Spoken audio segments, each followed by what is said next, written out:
네, 안녕하세요. 단국대학교 전자전기공학부 ICML 김재원입니다. 네, 세 번째 챕터 두 번째 시간입니다. 오늘은 액티베이션 펑션에 대해서 한번 배워볼 건데, 이게 저희가 이때까지 액티베이션 펑션이라고 했을 때 시그모이드 함수만 저희가 이때까지 배웠었죠. 근데 이거 말고도 되게 여러 종류의 시그모이드 펑션이 있어요. 어, 네, 한번 오늘 살펴보도록 합시다. 일단 액티베이션 펑션을 배우기 앞서 그라디언트 베니싱에 관련돼서 저희가 한번 리뷰를 한번 해볼 거예요. 이게 어디서 나왔었냐? 저희가 백프로파게이션을 할 때 이러한 개념이 살짝 나왔었습니다. 바로 이 W1의 값을 업데이트 할 때 업데이트가 잘 이루어지지 않았죠. W5는 원래 3.5에서 3.14 정도까지 업데이트가 됐었는데 W1의 값은 1.5에서 뭐 1.499 뭐 이렇게까지밖에 업데이트가 잘 되지 않았어요. 그 이유에 대해서 한번 살펴보도록 하죠. 저희가 뭐였습니까? 이때 시그모이드 펑션 때문에 그라디언트 베니싱 문제가 잘 안 일어났었어요. 그 이유는 밑에 있습니다. 시그모이드 펑션 미분을 했을 때 어, 식을 적어보면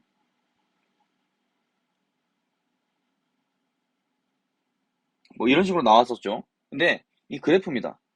이 밑에 보시는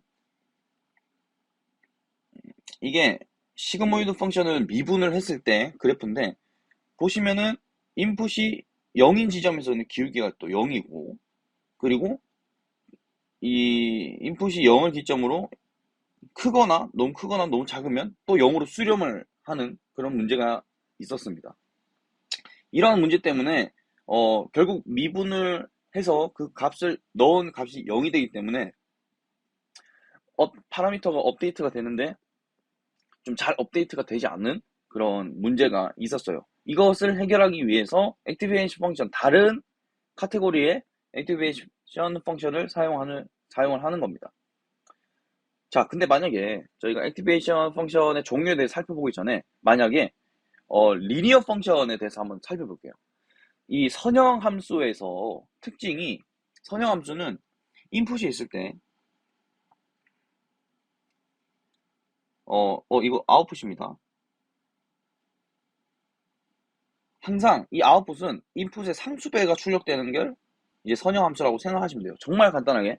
어, 제가 딥러닝을 처음 이렇게 딱 공부할 때 저희 연구실의 선배랑 뭐 비선형 함수와 선형 함수의 차이에 대해서 한번 뭐 하루 동안 생각을 해본 적이 있어요. 사실 그때까지만 해도 저는 어, 잘 몰랐죠, 사실. 근데 여러 강의 영상과 또 뭐 블로그, 또 강의 자료들을 한번 보니까 딱 직관적으로 뭐 이해하기 쉽게 설명을 하려고 하다 보니 딱 이런 것 같아요. 선형함수라고 하면은 어떤 인풋이 있을 때 그 아웃풋은 상수배가 돼서 출력이 된다. 라는 것입니다. 근데 만약에 이 액티베이션 펑션이 만약에 선형함수면 어떻게 될까요? 한번 밑에서 한번 봅시다. 이러한 간단한 뭐 퍼셉트론이 있습니다. 멀티레이어 퍼셉트론이 있는데 멀티레이어는 아니죠. 예, 그냥 퍼셉트론이 있는데 만약에 액티베이션 펑션이 이러한 선형 함수입니다. 그랬을 때 히든 레이어를 두 개를 추가해 보면 어떻게 될까요? 히든 레이어 두 개를 추가하면 이 함수가 계속 들어가겠죠. 어떻게 되냐면 yx는 f에 이 여기에 들어가고 또 이런 식으로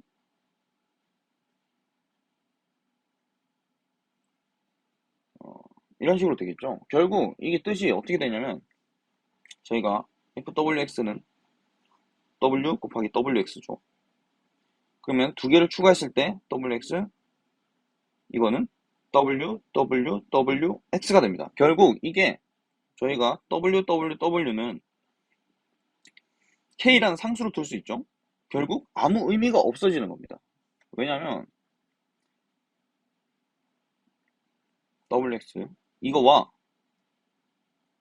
사실 크게 저희가 어떤 이 함수를 변형하는 데 있어서 기울기만 달라질 뿐 그렇게 크게 변화를 하진 않아요. 그래서 액티베이션 펑션은 대부분 다 비선형 함수입니다. 상수배가 돼서 출력되는 게 아닌 비선형 함수라는 뜻이죠. 야, 이게 강의를 하다 보니까 요즘 또 그리고 날씨가 되게 건조해서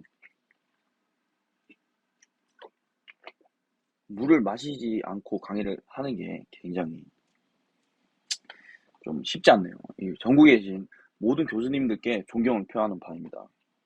또한 비대면 영상 강의를 하시는 분들께도 저는 정말 존경스럽게 생각하고 있습니다. 네, 그러면 계속 이어서 먼저 저희가 공부했던 시그모이드 함수에 대해서 한번 살펴보죠. 이게 전반적인 시그모이드 펑션의 그래프이고 미분했을 때 그 다음에 시그모이드의 노테이션입니다. 한번 특징을 한번 보죠. 일단 출력값이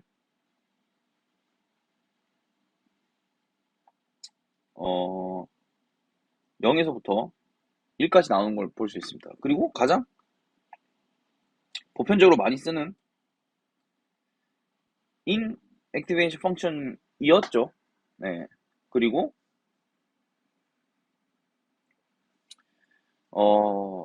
단점을 한번 봅시다. 단점은 아까도 말했듯이 미분했을 때 인풋이 0이지죠. 그리고 너무 크거나 작은 인풋이 들어갔을 때 그라디언트 베니싱 문제가 발생한다고 했어요.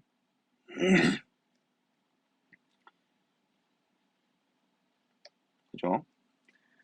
다음, 네, 이렇게 시그모이드 함수를 살펴보고, 다음 함수는 이제 하이퍼블릭 탄젠트 함수입니다. 하이퍼블릭 탄젠트 함수는 이렇게 생겼어요. 특징이 출력값이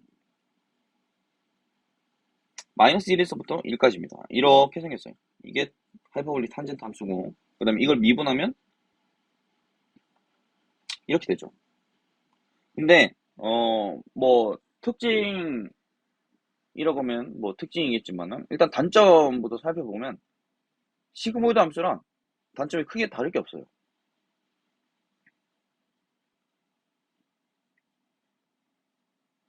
다를 게 없다. 즉, 여전히 그레디언트 베니싱 문제가 발생한다. 그럴 가능성이 있다. 뭐 이런 뜻을 내포하고 있겠죠. 그래서 요즘에 가장 많이 쓰는 함수인 렐루를 한번 보겠습니다. 렐루 함수를 보면 이렇게 생겼어요. 이게 렐루 함수의 어떤 그래프이고 보면은 인풋이 양수일 때는 그냥 그 값 그대로 아웃풋을 내는 어떤 그런 거죠. 근데 0 이하에서 음수 이하에는 다 0입니다. 그리고 이걸 미분했을 때는 1과 0이 나오죠. 특징은 양의 값은 절대 세츄레이션이 되지 않아요. 즉, 그라디언트 베니싱 문제가 인풋이 양의 값일 때 생기지 않는다는 게 특징입니다. 하지만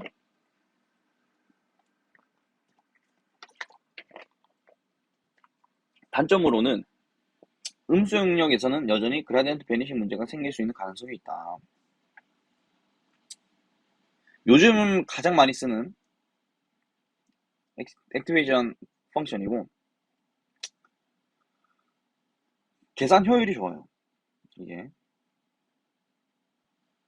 이게 시그모이드나 하이퍼블릭 탄젠트 함수에 비해서 6배 정도 차이가 난다고 합니다. 보통 저는 이 함수를 주로 많이 쓰곤 합니다. 네. 그 다음에 이제 리키렐루가 있어요. 약간 렐루계 함수의 변형인데 렐루 함수에서 여기 자세히 보시면 약간의 기울기를 준 게 보여요. 여기에 파란 색깔 보이시죠? 여기 더 자세히 여기 이렇게 약간의 변형을 한 겁니다. 식으로 나타내면 이렇게 되고 기울기가 0.01로 주어졌네요. 그래서 이거는 특징으로 하면은 음수 영역에서는 더 이상 0이 아니죠. 즉 이제 세츄레이션이 되지 않는다는 말입니다. 기울기 값이 0이 아니라는 말이에요.